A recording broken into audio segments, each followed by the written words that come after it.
The sun of Velara Prime shone gently on the white towers of the capital city. It was a world of peace and long history.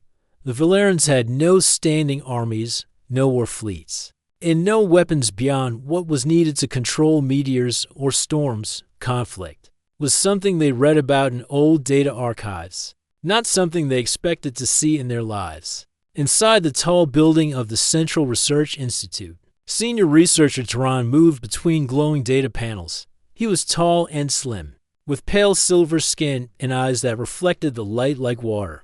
Turan's life had been spent studying gravitational waves and deep space signals. He believed that most of space was calm if one only knew where to look. This morning, he had expected to study faint patterns from a distant star cluster. Instead, the sensors had shown something strange, a deep, regular pulse of gravity distortions. Moved through the system, it was not natural. Turan checked again. Running the readings through the system twice, the pattern was spreading, each wave stronger than the last. He called out to his assistant, Mira, a younger Valeran who was skilled in energy field mapping. Mira, look at this, Turan said, pointing to the main screen. Mira studied the data and frowned. This is not from any known object. The signature is sharp, like an engine wake, but massive, and it is coming from the outer edge of the sector. Turan's thoughts moved quickly. If this was a fleet, it was bigger than any Valeran had ever built, and the energy profile was wrong for the peaceful trading ships of their neighbors. He felt a quiet fear. Velara Prime had no way to fight something of this scale. Run a deep space scan, Turan ordered. We need a full model of what is coming. The scan took minutes, but each second felt heavy. When the results came in, Turan saw the outline of something vast. Hundreds of shapes moved together, their movement coordinated to be random. It was not a natural phenomenon. It was an invasion force. Velara Prime had not fought a war for thousands of years. The planetary defense systems were designed to deflect asteroids, not repel hostile fleets. Turan knew the Council would call for evacuation, but even that would take weeks. They needed help from outside, and they needed it now. He opened a secure communication channel to the Planetary Council. This is Senior Researcher Turan, he said firmly. We have detected a massive fleet approaching the sector. The scale of the readings suggests a large-scale invasion. I request immediate permission to send an urgent call for aid to all known advanced civilizations. The council chamber was silent for a moment. Then a calm voice replied, Permission granted, Researcher Turan. Send the signal. Every armée matter. Turan and Mira began preparing the message. It had to be short and clear. The signal would travel faster than light through the ancient beacon network, but they could not predict who would hear it first. They encoded coordinates, the nature of the threat, and a call for any fleet able to assist. The moment Turan pressed the final key, the beacon towers across Velara Prime came to life. Giant blue lights shot into the sky, feeding into orbital amplifiers that hurled the message into deep space. Somewhere, someone might hear. Mira exhaled slowly. Do you think anyone will answer? Turan looked at the stars through the tall window. I hope so. Without help, our world will fall. Far away, beyond the quiet spiral arms of the galaxy. The signal raced through void and dust. It passed empty worlds and sleeping stations. It crossed territories of species that had no interest in Velara Prime's fate. It reached archives that simply stored it, ignored. But eventually, it reached a world unlike any other. That world was Earth, in a military communication hub beneath the surface of the United Earth Fleet Command. An alert sounded. A signal officer named Lewis glanced at his monitor and frowned. The beacon code was ancient, from a network built long before humanity had faster-than-light travel. It was rare for such a signal to be active. Lewis decrypted it, and his eyes widened. The message spoke of a massive hostile force, a civilian planet in danger, and coordinates deep in an alien sector. He quickly forwarded it to the highest priority channel. Minutes later, in the command chamber of the orbital fortress Atlas Crown, Admiral Ross received the details. Ross was a veteran of multiple deep space campaigns. His dark eyes studied the text as if weighing every word. Velara Prime, Ross said aloud. Not military world. Minimal defenses. They're calling for help, a senior officer at the table leaned forward. We could pass it to the sector's defense council. But it will take weeks for them to react. Ross tapped the table.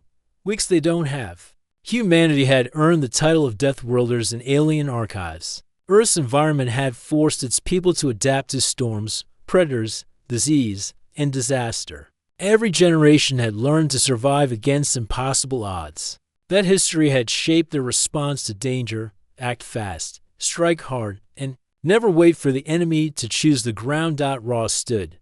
We send the Armada. The room went silent. Sir, an Armada? The officer asked. Yes, Ross replied. If we are to help, we go in force. We will not arrive as a handful of ships. We will arrive as a wall.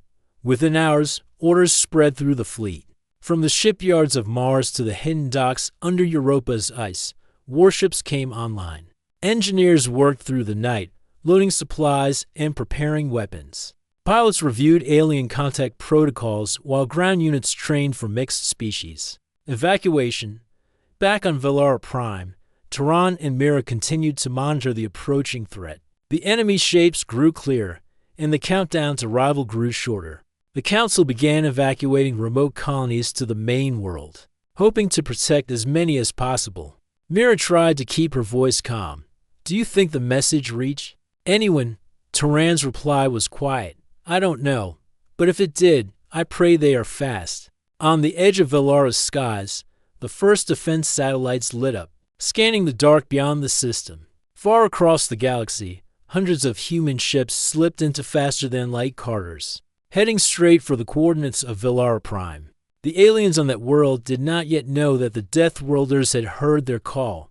They did not yet know that an armada unlike anything they had seen was already on its way. The Atlas Crown Fortress hung high above Earth, a giant ring of steel and light. Inside its command chamber, Admiral Ross stood over the central display table. The holographic map showed the coordinates of Velara Prime blinking in red. Around the table, senior officers and tactical experts waited for his orders. The urgent message from Velara Prime had arrived less than an hour ago. The data was clear. A massive fleet of unknown origin was heading toward the planet. Velara Prime had no chance of resisting on its own. Ross spoke in a steady voice. We have a choice. We can wait for the official sector council to act, or we can move now. An older officer named Chen shook his head. If we wait, they are finished. Even if the council sends ships, they will not arrive in time. Another officer, Lieutenant Hale, leaned forward. Sir, if we send a rescue group, it must be fast and light. Maybe 10 ships. Enough to help them evacuate. Ross's eyes stayed fixed on the red mark over Velara Prime. Evacuation is not our way. If we go, we protect them. That means going with enough force to stop whatever is coming. The room went quiet. Hale spoke again. Sir, you mean an armada? Ross nodded. Yes. If we are to answer this call, we arrive as a wall of steel. We do not give the enemy room to breathe. There was no more debate. The decision was made. Humanity's greatest weapon was not just its technology, but its will to act quickly and decisively. Orders spread through the fortress like a wave. Communications officers sent priority alerts to every major fleet base in the Sol system. In the shipyards above Mars, huge carriers powered up their engines. Crews poured into the docking bays, hauling supplies and ammunition. In the ice-covered docks of Europa, stealth frigates detached from frozen walls and moved into open space. From the asteroid bases in the belt, missile destroyers left their cradles and formed up into battle groups. Each ship that joined the call carried its own crew of trained professionals. Pilots ran last-minute checks on flight systems. Engineers secured reactor cores and loaded energy cells. Medics stocked emergency stations, knowing that a rescue mission could turn into a full-scale battle at any moment.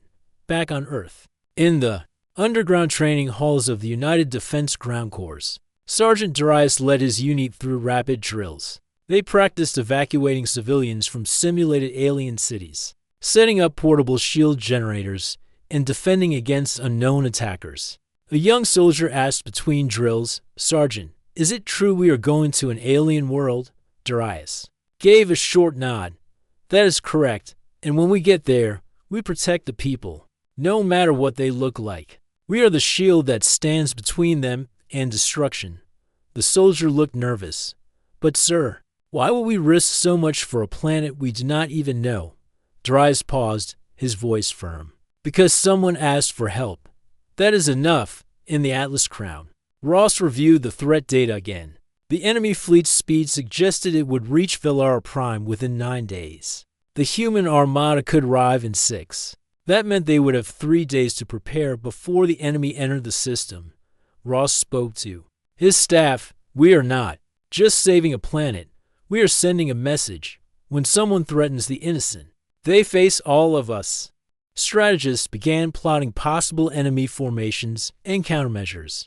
They knew nothing about the enemy's weapons or tactics, so they prepared for every possibility. Shield frequencies were rotated to resist multiple energy types. Ship hulls were reinforced for both kinetic and energy impacts. Marines received extra training in zero-gravity combat in case the fight spilled into space stations or enemy vessels docked far across the galaxy.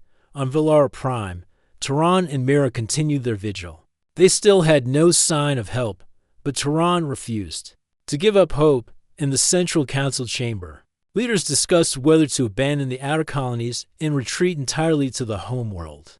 Mira looked out the tall windows at the calm skies. "It feels strange to prepare for disaster on such a beautiful day," she said softly. Tehran nodded.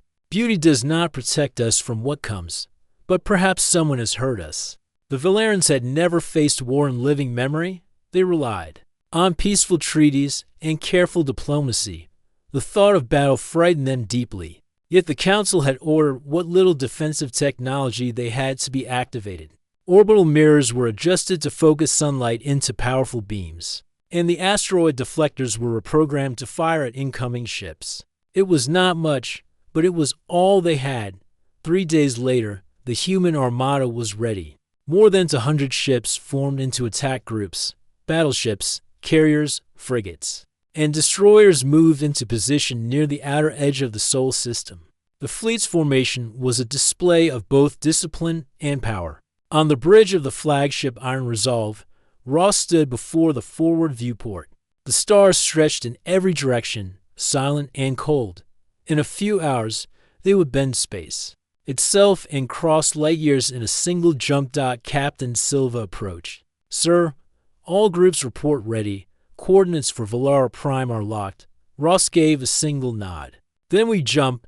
The fleet's faster-than-light drives came online, glowing with intense energy. A deep vibration moved through the ships as space around them began to twist. One by one, the massive warships vanished into streams of light, leaving Sol behind. The journey through faster-than-light space was brief but tense.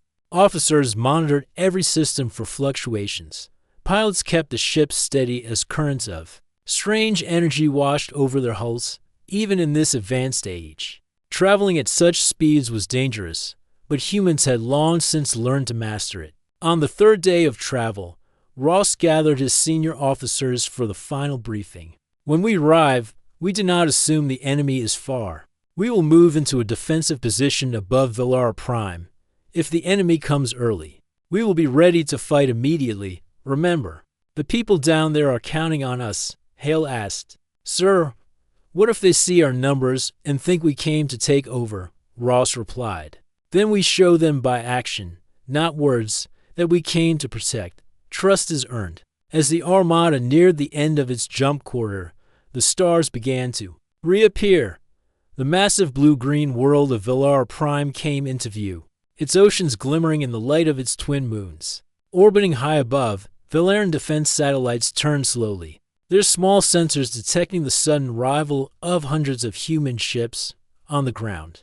Toran's console flashed with alerts. He rushed to the window of the Institute's tower and saw bright streaks of light in the sky. Mira gasped. "What is that?"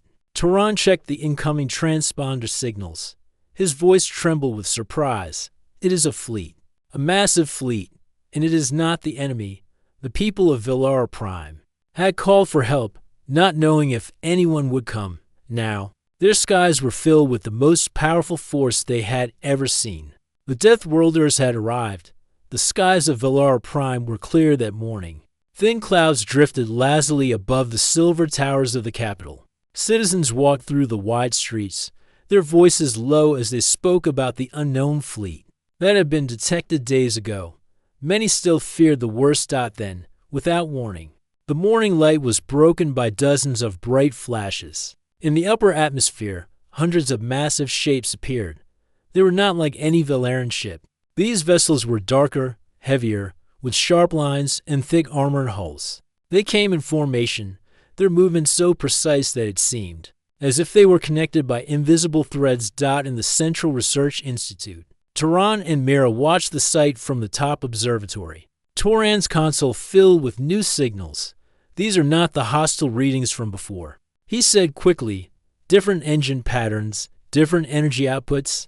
These ships are human. Human, Mira repeated, eyes wide. I thought humans lived far from this region.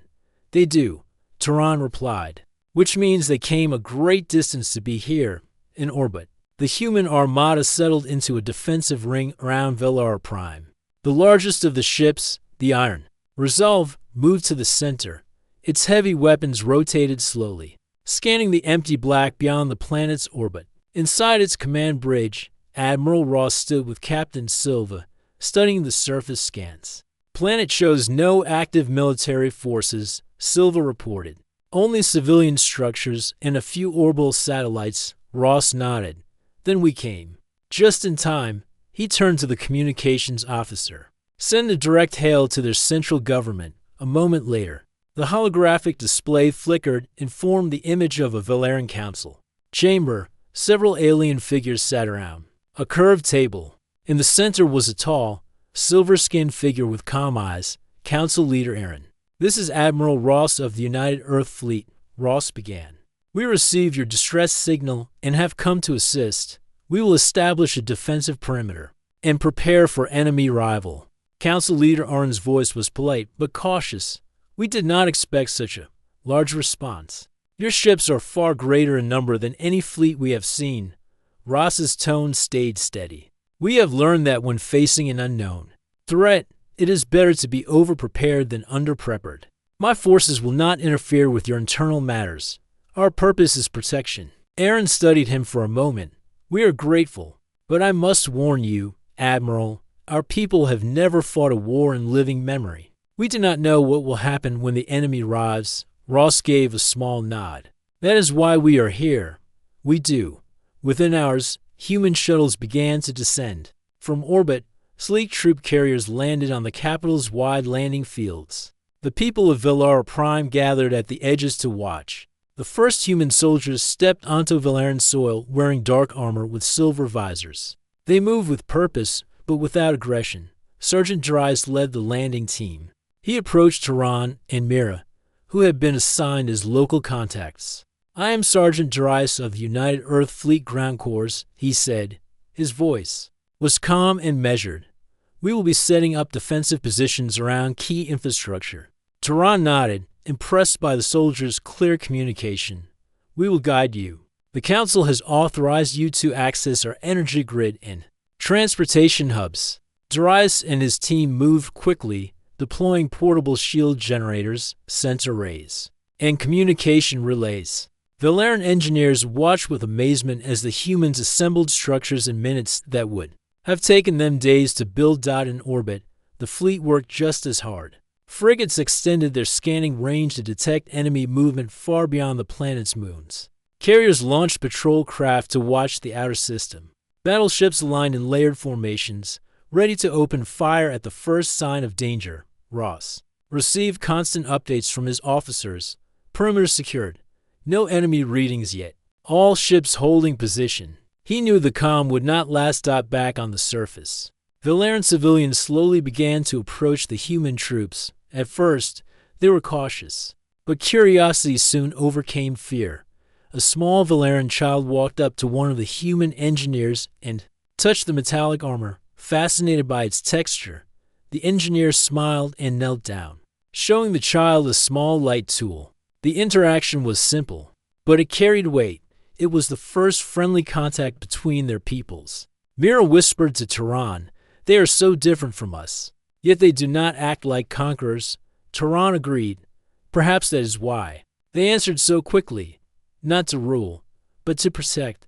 By nightfall, the capital had changed. Human lights and defense towers now stood alongside Valerian buildings. Mobile artillery units were positioned in wide plazas, their barrels angled toward the sky. Drones hovered above rooftops, scanning for anything unusual. In the council chamber, Ross met with Aaron and several senior Valerians.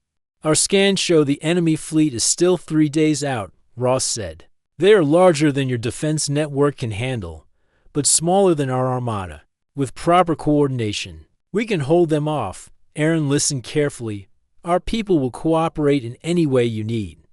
But we lack soldiers. Most of our population has never even touched a weapon," Ross replied. "Then leave the fighting to us. Your people can focus on sheltering civilians and maintaining energy supplies." Late that night, Tehran stood outside, looking up at the sky. The stars above were broken by the slow movement of human ships in orbit. Their steady presence brought a strange sense of safety. Mira joined him. "Do you think they can win?" she asked.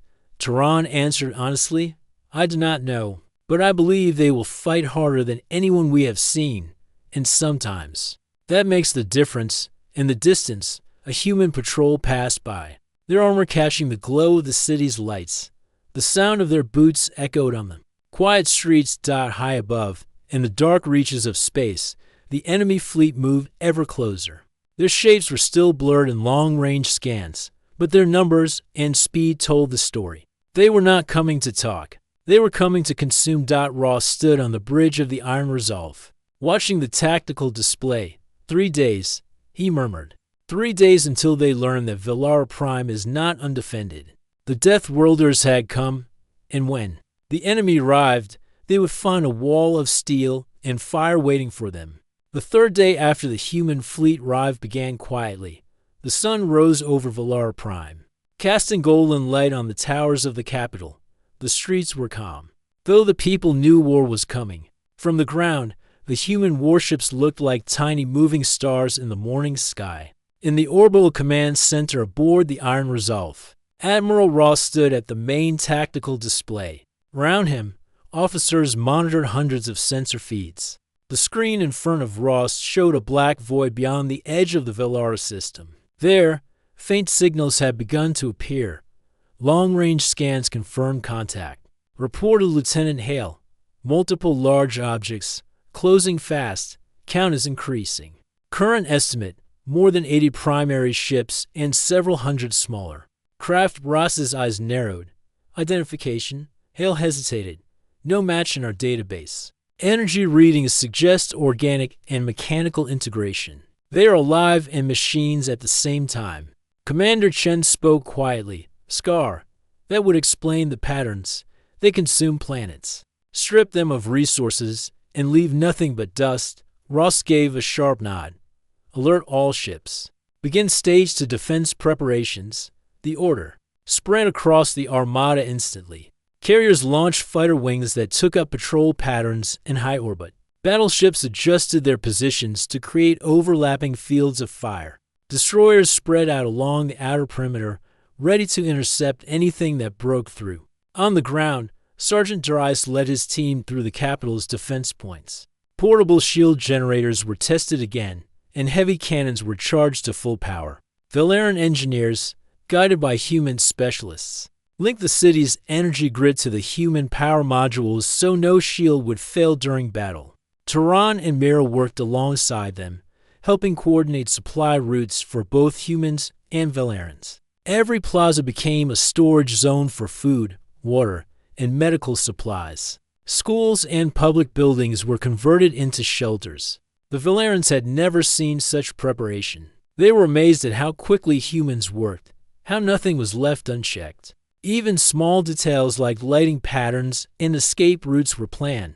To the Valerians, it seemed like humans had been preparing for this battle all their lives. At midday, A meeting was called in the council chamber. Admiral Ross arrived with several officers to brief the Valerian leaders.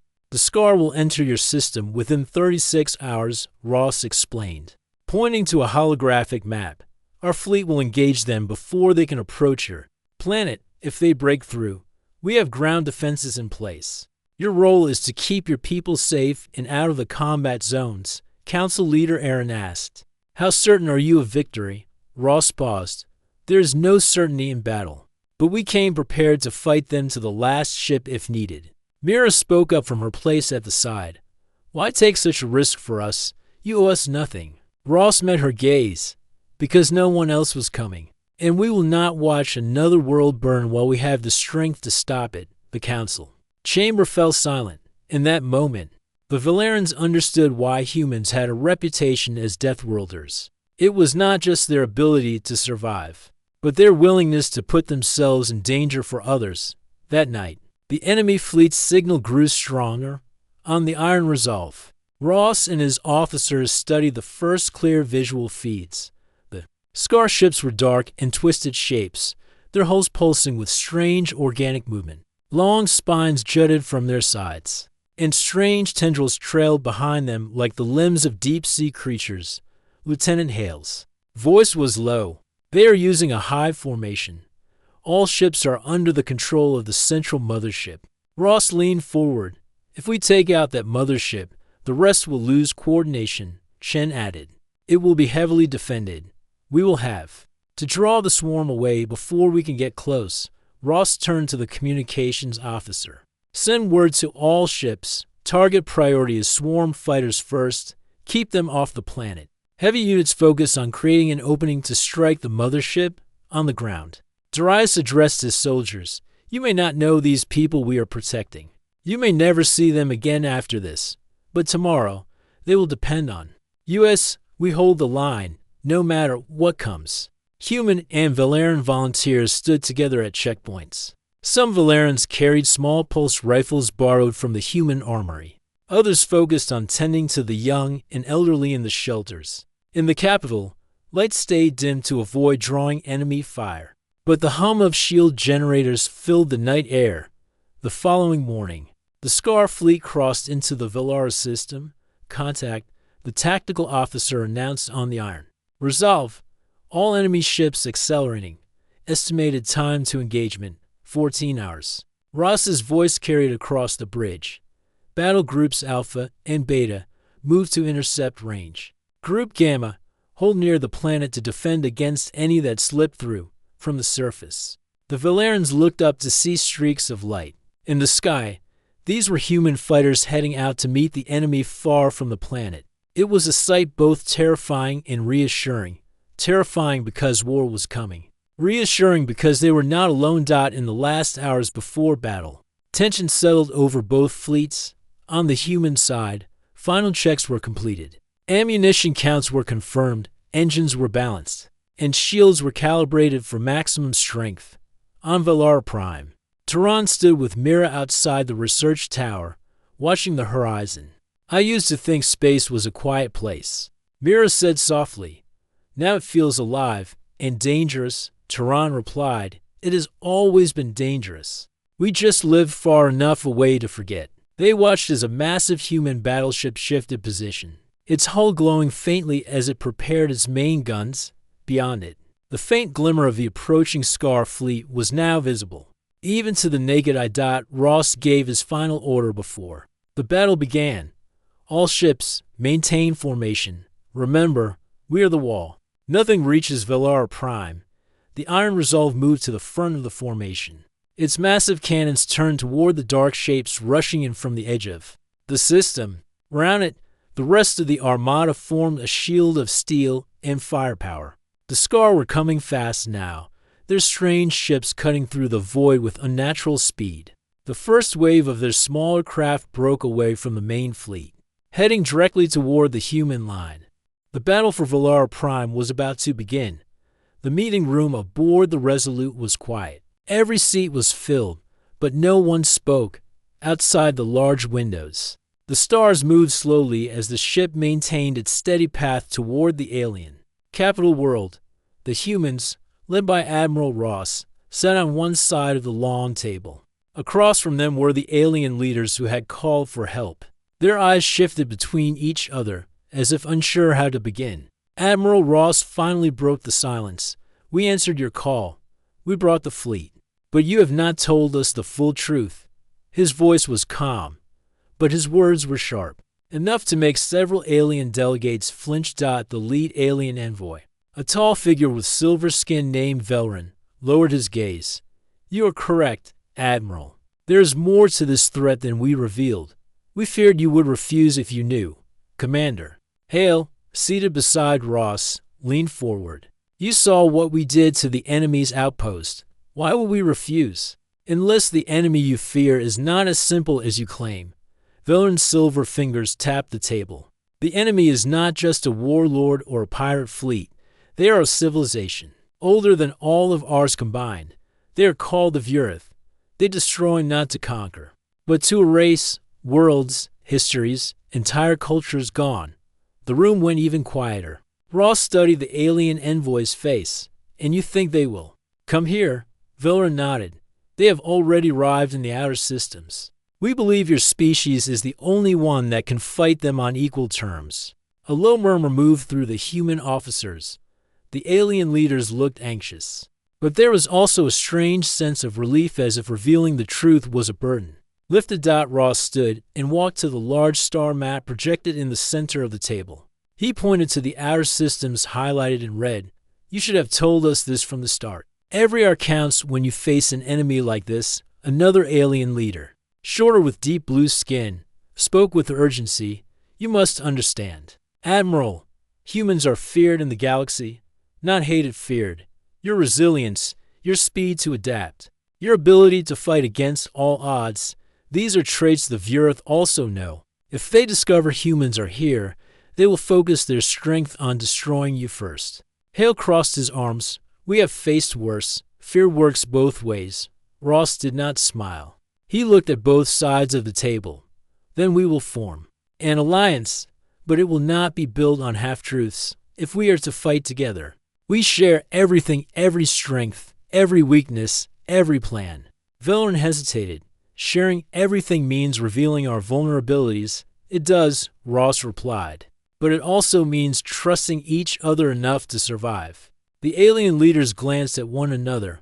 Finally, Velrin gave a slow nod. "Agreed." Moments later, the room shifted into strategy mode. Holographic maps expanded, showing enemy fleet movements. The humans shared detailed sensor data from the outposts they had destroyed. The aliens revealed secret travel corridors and hidden supply caches. Commander Hill took note of one detail: a narrow wormhole route that led deep into Viewerth territory. "If we control this passage, we can strike their supply lines before they even reach your worlds." The blue-skinned leader frowned. "That route is dangerous. Few ships return from it." Ross's voice was steady.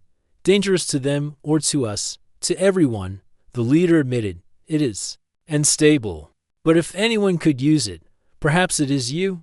The room's atmosphere began to change. The earlier distrust started to fade, replaced by the sharp focus of minds working toward the same goal. Plans for fleet formations, defense lines, and coordinated strikes were drawn up. But Ross could not shake the feeling that something still was not being said. As the meeting ended, he caught Velrin lingering near the map. "You left something out," Ross said quietly.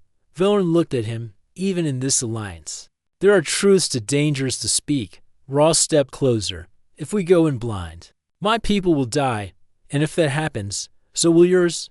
Velrin's eyes shifted away. "The Viewerth are not just destroyers, they are hunters, and the prey they seek most are those who have defied death itself. You call your world a death world. That is why they will never stop coming for you." Ross stood there for a moment, processing the weight of those words. It confirmed what the alien leaders feared. Humans were the prime target, and that meant this war was not just about helping an ally. It was about survival. When Ross returned to his officers, Hale noticed his expression. "Bad news?" Ross shook his head. "Just the truth. We're not here to save them. We're here to stop what's coming for us." The Resolute's engines roared to life as the joint fleets prepared for movement. across the stars. The first signals of the Vurith invasion were already spreading like ripples in water.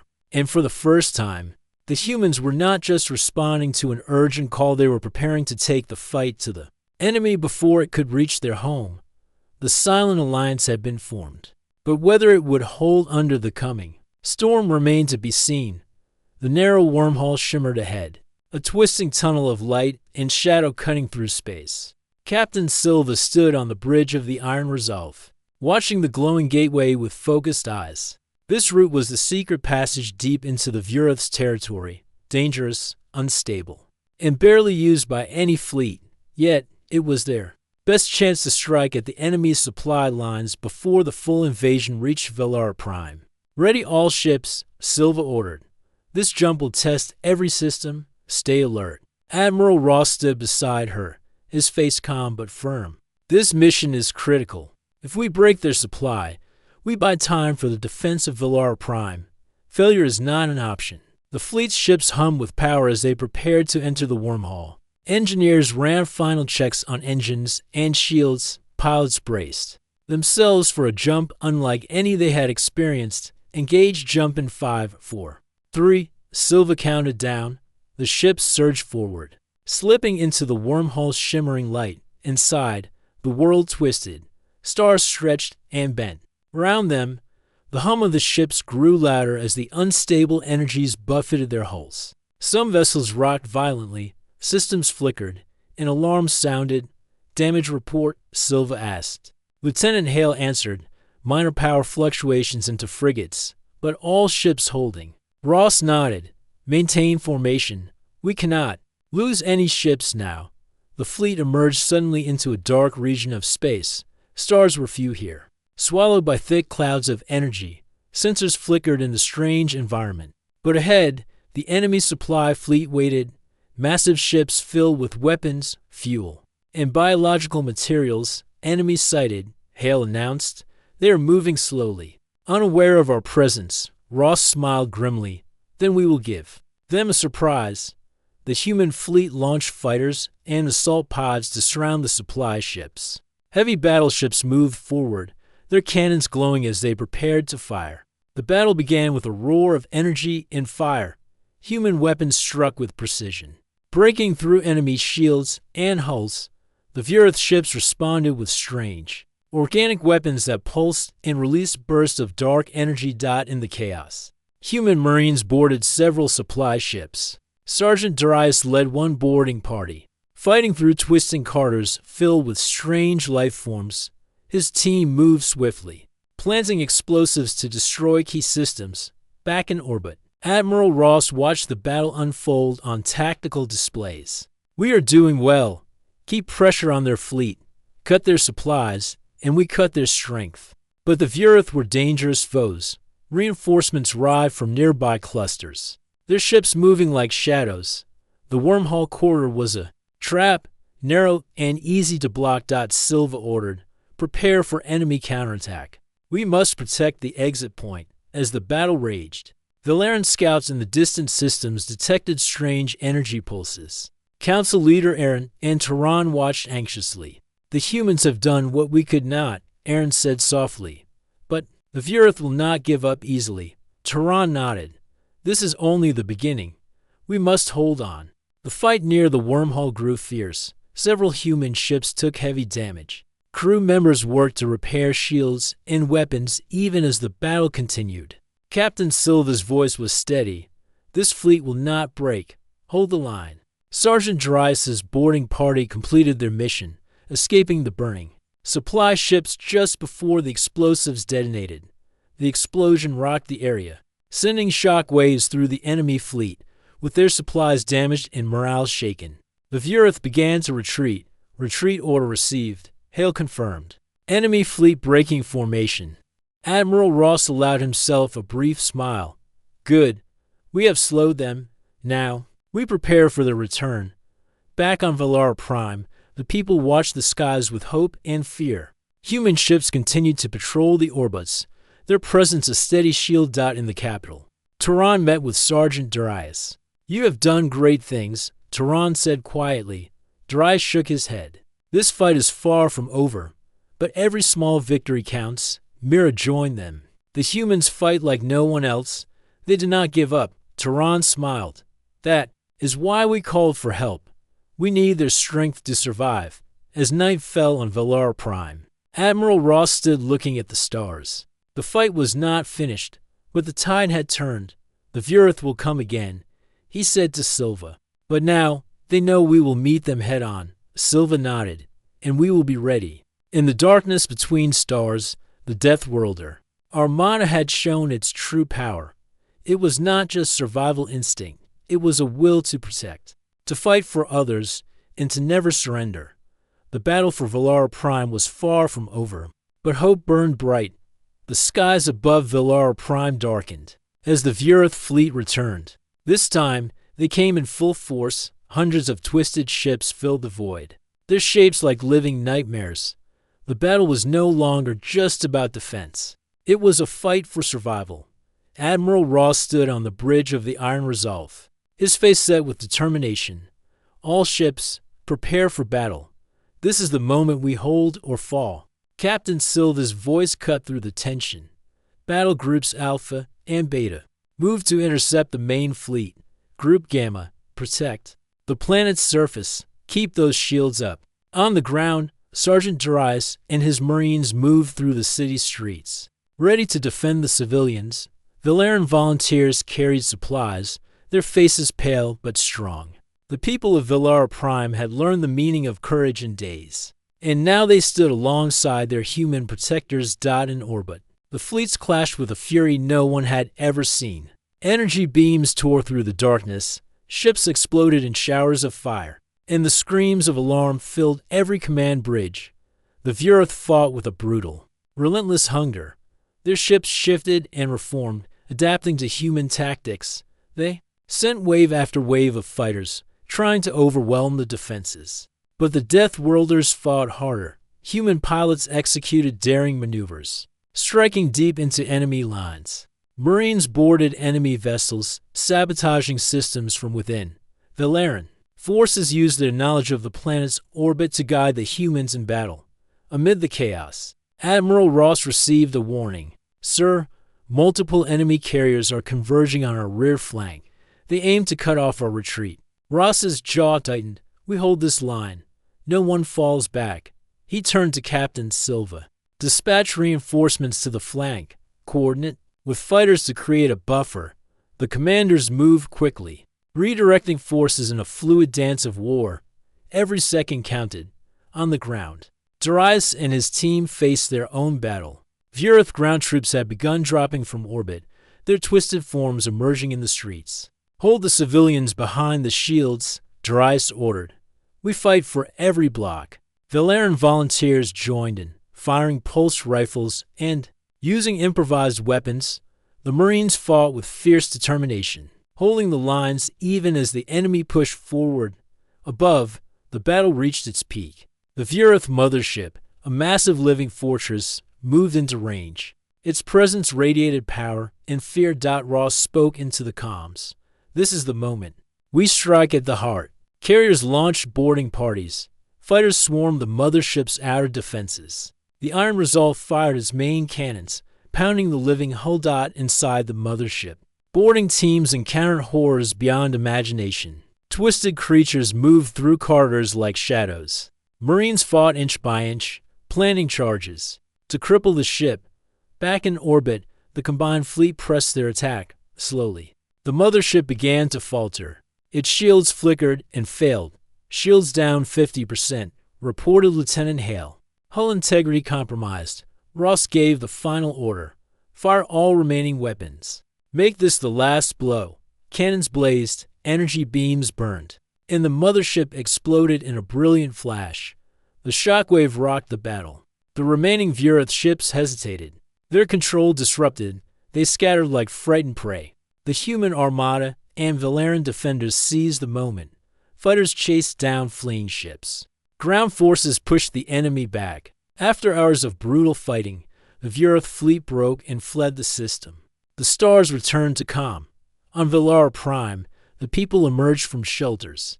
Tehran and Mira looked at the sky, Their eyes filled with tears. Darius approached them. Exhausted but alive. It is over. For now. Admiral Ross stood nearby, his face tired but proud. This battle was won by courage and unity.